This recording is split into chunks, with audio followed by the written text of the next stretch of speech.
Hello, and welcome back to another First Chapter Friday. I'm Miss Mary at the Dutcher Middle School Library, and today we are going to be reading The Miraculous Journey of Edward Tulane by Kate DiCamillo. This time of year, no matter what you do or don't celebrate, whether it's Hanukkah, Kwanzaa, Christmas, New Year, Saturnella, candle nights, what have it, people think about family and the people we love or that have touched our lives, and also about connecting with each other, albeit right now 6 feet apart and with a mask on.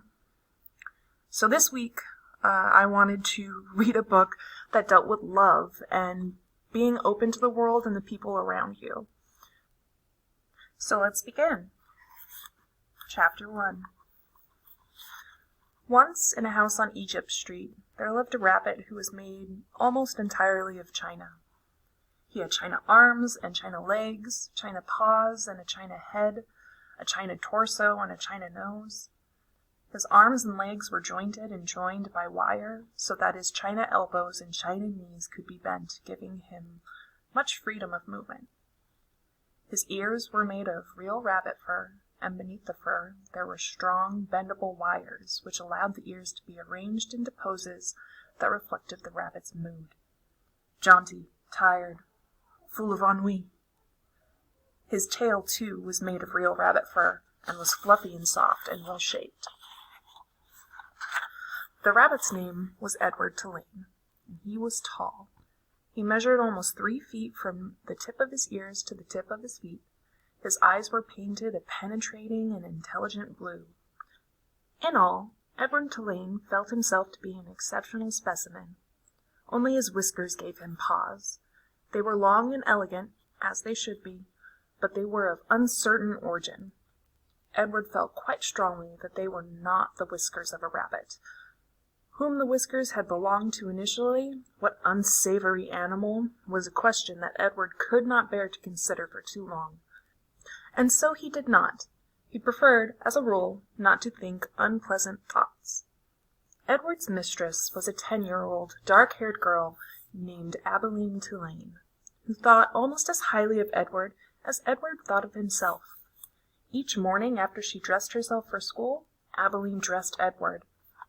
The china rabbit was in possession of an extraordinary wardrobe composed of handmade silk suits, custom shoes fashioned from the finest leather and designed specifically for his rabbit feet, and a wide array of hats equipped with holes so that they could easily fit over Edward's large and expressive ears. Each pair of well-cut pants had a small pocket for Edward's gold pocket watch.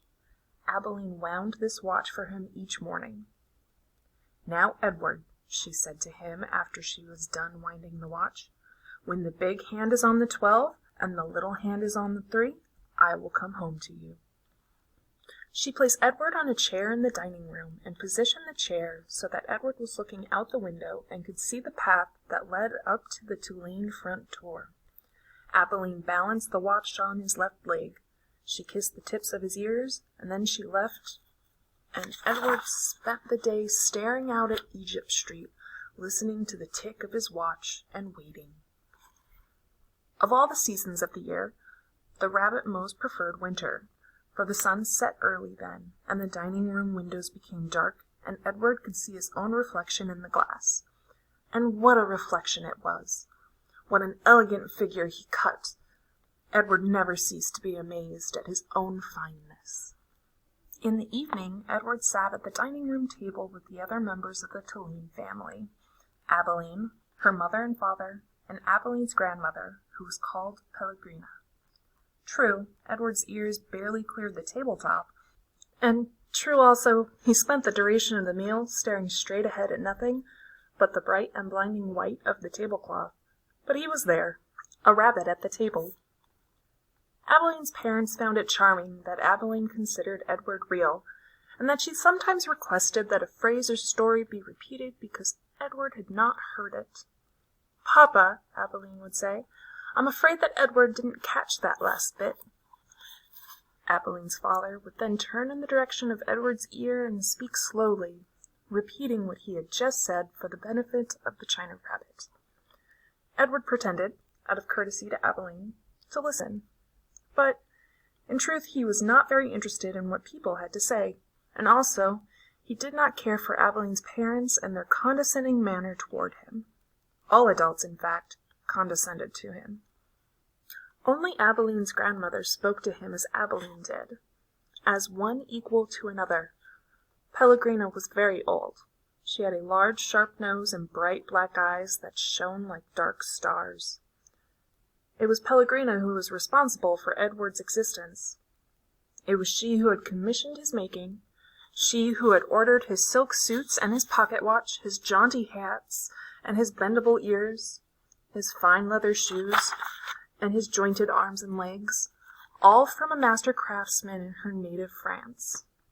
It was Pellegrina who had given him as a gift to Abilene on her 7th birthday, and it was Pellegrina who came each night to tuck Abilene into her bed and Edward into his. "Will you tell us a story, Pellegrina?" Abilene asked her grandmother each night.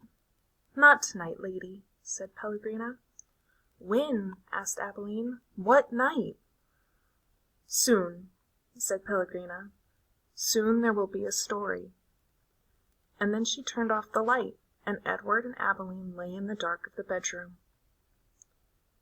"I love you, Edward," Abilene said each night after Pellegrina had left. She said those words, and then she waited, almost as if she expected Edward to say something in return. Edward said nothing. He said nothing because, of course, he could not speak. He lay in his small bed next to Abilene's large one. He stared up at the ceiling and listened to the sound of her breath entering and leaving her body, knowing that soon she would be asleep. Because Edward's eyes were painted on, and he could not close them, he was always awake. Sometimes, if Abilene put him into his bed on his side instead of on his back, he could see through the cracks in the curtains and out into the dark night. On clear nights, the stars shone, and their pinprick light comforted Edward in a way that he could not quite understand. Often, he stared at the stars all night until the dark finally gave way to dawn. And that is the end of the first chapter of The Miraculous Journey of Edward Tulane by Kate DiCamillo. If you would like to hear more about Edward's story, this book is available for checkout at the Dutcher Middle School Library. And on a quick note, this is the last First Chapter Friday of 2020. We go on winter break, and school will be back in session January 4th. So that means the next First Chapter Friday that will be posted will be on January 8th, 2021. With that, thank you for listening to another First Chapter Friday, and I hope everyone has a wonderful winter break, a happy holiday, and I will see you in 2021.